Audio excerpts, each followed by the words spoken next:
আপনাকে যদি আমি কই পৃথিবীর যত মানুষ চা খায় তার অধিকাংশ চা পাত আঙ্গুরে আসামে থেকে উৎপন্ন করা হয়। এই কথাটা কি আপনি মানবেন? আসসালামু আলাইকুম, আমি আপনাদের শহীদুল ইসলাম। আশা করি সবাই ভালো আছেন। আর একটা নতুন ভিডিও নিয়ে আপনাদের মাঝে এলাম। এই ভিডিওতে আমি আপনাদের দেখাবো আঙ্গুর গোয়ালপাড়া জেলার একটা লোকাল চা বাগিচার কিছু দৃশ্য।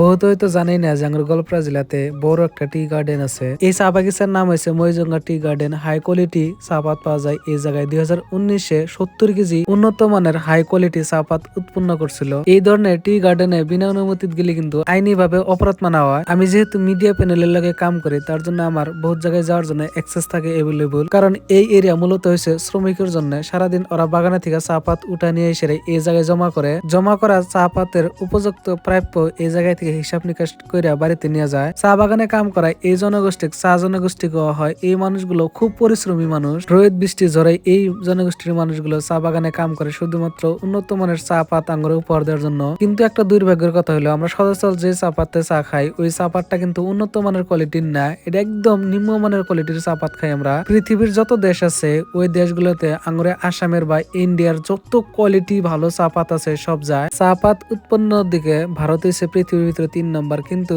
ভারতের ভিতরে 50% আসামে উৎপন্ন করে চা পাত। ইংরেজের আমল, তারপরে মনিরাম দেওয়ান, এই যে আসামের বিভিন্ন জায়গায় চা পাতের বাগান হইলো, তারপরে বর্তমান বিভিন্ন ডিস্ট্রিক্টে এরকম ছোট বড় চা পাতের বাগান আছে। এই ধরনের চা পাতের বাগান দেখতে কিন্তু খুবই সুন্দর লাগে, কারণ সমপর্যায়ের গাছ থাকে, ডাল পাতা বছরের নির্দিষ্ট মাসে কাইটা দেওয়া হয়, সাবসিকন করা হয়। গোয়ালপাড়া জেলার বিভিন্ন জায়গায় চা পাত বাগান আছে, কিন্তু আঙ্গুর লোকাল জায়গা হারিমোড়া মইজঙ্গা টি গার্ডেনে এটা সব থেকে বড় চা বাগান আঙ্গুর লোকাল এরিয়াতে। মইজঙ্গা টি গার্ডেন এত বড়, যত দূর চোখ যায় অত দূর এই বাগানটাই এরিয়া বিস্তৃত হয়ে আছে। আমরা যে চা পাতে চা খাই ওই চা পাতটা হওয়ার জন্য একটা লম্বা সময় লাগে। এমনও বহুত মানুষ আছে যারা রেগুলার চা খায়, কিন্তু চা পাতের বাগানটা বা চা পাত কিরকম ধরনের, চা পাতটার গাছ কিরকম ধরনের কোনো আইডিয়া নাই, নলেজ নাই। আসাম স্টেটটা মূলত 3টা বস্তুর জন্য ফেমাস। একটা হচ্ছে চা পাত, 2 নম্বর হচ্ছে রাইনো, 3 নম্বর হচ্ছে আঙ্গুর সবারই প্রাণ প্রিয় জুবিন দাদার জন্য। আমি যেদিন চা পাত বাগানে ঘুরবার যাই, আমার লাগে আসলে রাজ্জাক মামা, সামিনুল মামা, ইসমাইল, আমিরুল ভাইটি, আমরা সবাই এইভাবে ঘুরাফেরা করি রেগুলার। আশা করি এই ভিডিওটা আপনাদের কাছে কিঞ্চিত পরিমাণে হলেও ভালো লাগছে। যদি ভালো লেগে থাকে পেজটা ফলো করবেন, আর